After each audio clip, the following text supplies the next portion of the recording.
ምን ነበር መልሳቸው?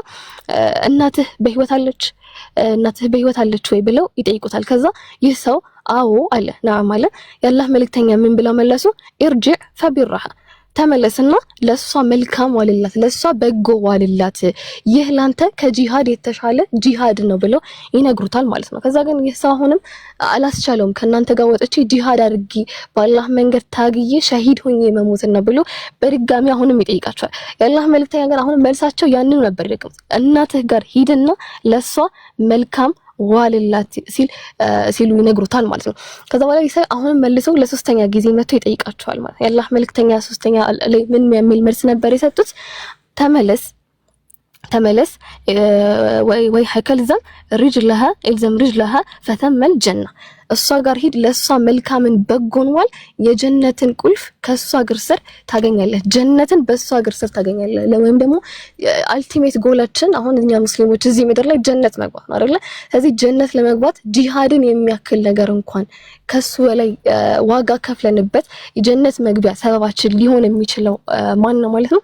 እናታችን ነች ማለት ነው። ስለዚህ የአላህ መልእክተኛ ባየናቸው በሁለቱም ሐዲሶች ላይ እናትን አከታትለው 3 ደረጃዎችን አብልጠው የጀነት እግር ጀነት መግቢያ ሰበባችን ወይም ደግሞ ጀነት ከሷ እግር ስር ነው ብለው ነግረውናል ማለት ነው። ይህ እናት ስትሆን ያላት ደረጃ ነው። ሱብሃንአላህ። ከዛ አስከትለን ደግሞ እንዲሁ ሚስት ስትሆን ደግሞ አላህ ሱብሃነሁ ወተዓላ ይሄንንም ቁርአን ላይ ጠቅሶታል እና ምን ይላል? በሱረቱ ኒሳ ቁጥር 4 ላይ ሴቶችንም መህሮቻቸውን በደስታ ስጡ ብሎ ይናገራል ማለት ነው። ኒካህ ከመደረጉ በፊት አንድ ሴትና ወንድ ባልና ሚስት ከመሆናቸው በፊት መህር እንኳን ስትሰጡ አይደለም ሌላ ነገር አይደለም፣ ገና ባልና ሚስት ልትሆኑ ኒካህ ልታሱ መህር እንኳን ስትሰጡ ያንን መህር በደስታ ስጡ፣ ያንን ወዳችሁ ልትሰጡ ይገባል ብለው ያስቀምጣል ማለት ነው አላህ Subhanahu Wa Ta'ala በተከበረው ቃሉ ላይ። በሪያድ ሷሊሂን ላይ ደግሞ የአላህ መልእክተኛ ምን ይላል? ኺያሩኩም ስለ መልካም ስነ ምግባር ካወሱ በኋላ ወኺያሩኩም ሊኒሳኢሂ ቤስት አሞንግ በቃ እዚህ ካላችሁ ሰዎች በሙሉ በጣም ቤስት የሚባለው በጣም የተሻለ ሰው የሚባለው ማን ነው? ቤስት ቱ ዴር ዋይፍስ ለሚስቱ ለባለቤቱ በጣም ቤስት የሆነ ሰው ለሷ በጣም ኸይር የሆነ ሰው ማለት ነው የተሻለ ሰው የሚሆነው። ወይም ደግሞ እዚህ ጋር ለውጭ ሰዎች ወይም ለስራ ባልደረቦች ለሌሎች ጥሩ መሆን አይደለም፣ ዋናው ለሚስቱ መልካም መሆን እሱን ኺያር እንደሚያስብለው ያስቀምጡልና ማለት ነው። እንዲሁም ደግሞ የአላህ መልእክተኛ አሁንም በሌላ ሐዲሳቸው ላይ ኢስተውሱ ቢኒሳኢ ኸይራ ብለው አደራ ይሰጡናል ማለት ነው። የአላህ መልእክተኛ ሰለላሁ ዐለይሂ ወሰለም እንግዲህ በዚህ ምድር ቆይታቸው ላይ ወሲያ አስቀምጠው አደራ ብለው ካለፋቸው ትልልቅ ነገራቶች ውስጥ ለምሳሌ ሰላትን አደራ ብለዋል አይደል? በዛ ልክ አደራ ብለው ካለፉት ነገራቶች ውስጥ አንዱ ምንድነው? ሴቶችን አደራ ለነሱ መልካም በመሆን ላይ አደራቸውን ብለው ነው የአላህ መልእክተኛ ያለፉት ማለት ነው። እንዲሁም ደግሞ ሚስት ስትሆን ብለን ደግሞ ይሄን ካነሳ ልጅ ስትሆን ደግሞ ይሄንን ቅድም እህታችን ጋሊያ በጣም በሰፊው ሂዳበታለች። ከዚህ በፊት በዘመነ ጃሂልያ ሴት ልጅ ሲወለድላቸው የነበራቸውን ዲስአፖይንትመንትና እዚህ በቃ በጣም ظل وجهه مسودا الله سبحانه وتعالى ቁርአን ላይ ሲጠቅሰውና ያንን አላህ በቁርአን ላይ እንዴት አድርጎ ገልጾ እንዴት አድርጎ ደግሞ ሴት ልጆች ቡሽራ ወይታ ቡሽራ አሐዱም ነው አይደለ ብስራት የሆኑ ናቸው ብሎ ነው የነገረንና ሙስነድ አህመድ ላይ እንዲሁም ደግሞ መጅሙዕ ዘዋኢድ የተለያዩ ኪታቦች ላይ ከአላህ መልእክተኛ ምን አይነት ዘገባዎችን እናገኛለን? ቃል ረሱላህ ሰለላሁ ዐለይሂ ወሰለም ላ ተክራሁል በናት ሴት ልጆቻችሁን አትጥሉ ፈኢነሁነ እነርሱ እኮ አልሙእኒሳቱል ጋሊያት ውድ የሆኑ የተከበሩ በጣም ቫልዩብል የሆኑና ሶርስ ኦፍ ዲላይት ሶርስ ኦፍ ሰዓዳ የሆኑ እዚህ ምድር ላይ በቃ ልትደሰቱባቸው ልትኮሩባቸውና ለእናንተ የደስታ ምንጭ ሊሆኑ የሚገቡ ናቸውና በእነሱ ሌላ የሆነ እንትን ሊኖራቸው አይገባም ብለው የአላህ መልእክተኛ ያስቀምጡልና ማለት ነው። እንዲሁም ደግሞ ሴት ልጆችን ራሱ ተንከባክቦ ማሳደግ ይሄን በጣም ብዙ በሆነ ሐዲስ ተዘግቦልን መጥቷል። የአላህ መልእክተኛ ሴት ልጆቹን ተንከባክቦ አሳድጎ ለፍሬ ለቁም ነገር አብቅቶ የሚያደርስ ሰው ከጀሃነም መጠበቂያ ኢማጂን ከጀሃነም መጠበቂያ ይሆኑለታል ነው ያሉት የአላህ መልእክተኛ ሰለላሁ ዐለይሂ ወሰለም። እና ሴት ልጆችን ወንድ ልጆችን ተንከባክቦ አሳድጎ አይደለም የተባለው። ሴት ልጆችን ተንከባክቦ አሳድጎ ለቁም ነገር አብቅቶ እነሱን በመንከባከብ ለፍሬ ያበቃቸው የሆነ ሰው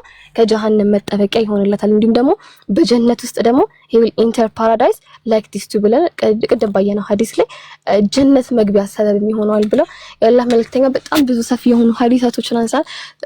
ያው ሁሉንም ላንሳ ብንል ሐቂቃ ሰዓት አይበቃንም፣ ግን እንደው አጠር ለማድረግ ያክል ኢንሻአላህ በዚሁ እንትን ልበልና ከዛው ደግሞ መልሰን ደግሞ መለስ እያልን እናይባቸዋለን እና ሐሳብ ካላችሁ ኢንሻአላህ ቀጥሉ እህቶች።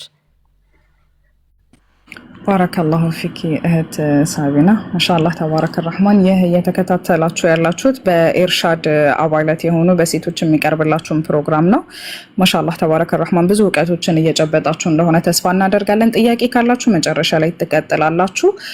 አሁን እህት አሊያ ከህግጋት አንጻር ሴት ልጅ ተጨቁናለች ወይስ አልተጨቁነችም፣ ስለ ውርስስ የሚለውን ታቀርብልናለች። አሊያ ተፈضلي። እሺ ሰላም አለይኩም ወራህመቱላሂ ወበረካቱ። እንዴት ናችሁ እህት ወንድሞች? ሁላችሁም ሰላም ብያለሁ። እንግዲህ እህቶች ስለ እስልምና ሴቶች በእስልምናና በክርስትና የሚለውን ርዕስ ከእስልምና በፊት ከነበረው ከጃሂልያ ዘመን አንስቶ እስከ እንግዲህ እህት ሳቢና መቀጠላ እስልምና ላይ ያላትን ቦታ እናት ስትሆን እህት ስትሆን እያንዳንዱን በህይወታ ደረጃ ላይ ያለውን ሁኔታ እስልምና ምን ያህል እንዳከበራት የሚለውን እያንዳንዱን ጠቅሰው አይተዋል ማለት ነው። ባረከላሁ ፊኩም። እንግዲህ እኔ ደግሞ ቀጥልና ቅድም እህት ጋሊያም አንስታ ነበር ይሄን እንትን ኢንሻአላህ እኔ ትንሽ ሄድበታለሁ ማለት ነው። ሴት ልጅ እንግዲህ ከእስልምና በፊት ምንም አይነት የመውረስ መብት እንደሌላት ማለት ነው። ምንም አይነት ውርስ እንደማትወርስ ማለት ነው። አይደለም ልትወርስ አንዲት ሴት ባሏ ቢሞት የባሏ ወንድም ንብረቱን ይወርሳል። ንብረቱን ብቻ አይደለም የሚወርሰው ሴቷንም ወይም የሟቹን ሚስት እንደ ውርስ ወይም እንደ ዕቃ ነበር የሚረከበው ማለት ነው። ያን ጊዜ እንግዲህ ወይ ሲፈልግ ሚስቱ ያረጋታል ወይም ደግሞ እንደ ባሪያ ይዛት እንደነበረ እንመለከታለን እንጂና ተመሳሳይ ጭቆናዎችን ሴቶች ላይ ያደርሱ እንደነበረ እናያለን። አላህ Subhanahu Wa Ta'ala ደግሞ ነብያችንን ሰለላሁ ዐለይሂ ወሰለም በመላክ ከዛ ከባርነት ቀንበር እንዳወጣት እንመለከታለን። ኢንሻአላህ ተፍሲር አጠበሪ ላይ ምን እናገኛለን? ተፍሲር አጠበሪ ምን ይላል? لأن أهل الجاهلية كانوا لا يقسمون من ميراث الميت من ይላል ለአህል الجاهلية የነበሩ ሰዎች ወይም በጃሂልያ ዘመን የነበሩ ሰዎች የወራሽን ንብረት የሟችን ንብረት ለወራሾች ምንም እንደማይሰጡ ይነግረናል።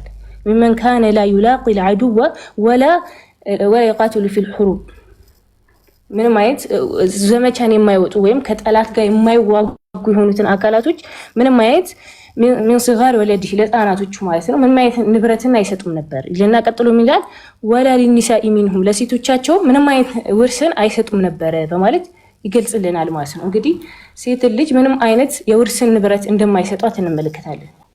እንግዲህ አላህ Subhanahu Wa Ta'ala ደግሞ ቁርአን ላይ ሱረቱ ኒሳ ላይ ቁጥር 7 ላይ ምን ይላል? للرجال نصيب مما ترك الوالدان والأقربون وللنساء نصيب مما ترك الوالدان والأقربون ይላል። ምን ያለ ነው? ለወንዶች ወላጆችና የቅርብ ዘመዶች ከተውት ንብረት ፈንታ ድርሻ አላቸው። ለሴቶችም ወላጆችና የቅርብ ዘመዶች ከተውት ካነሰ ወይም ከበዛው ፈንታ አላቸው ይላል ማለት ነው። እንግዲህ እዚህ ጋር እንደምትመለከቱት የሴት ልጅ የመውረስን መብት ሰጥቷት እንግዲህ ልክ እንደ ወንዱ ዘመዶቿም እንዲሁም ቤተሰቦቿ ከተውት ንብረት የመውረስ መብት እንዳላት ያሳየናል ማለት ነው። እንግዲህ በተለያዩ የህይወት ደረጃዎቿ ምሳሌ እናት ስትሆን ሊሆን ይችላል፣ እህት ስትሆን ሊሆን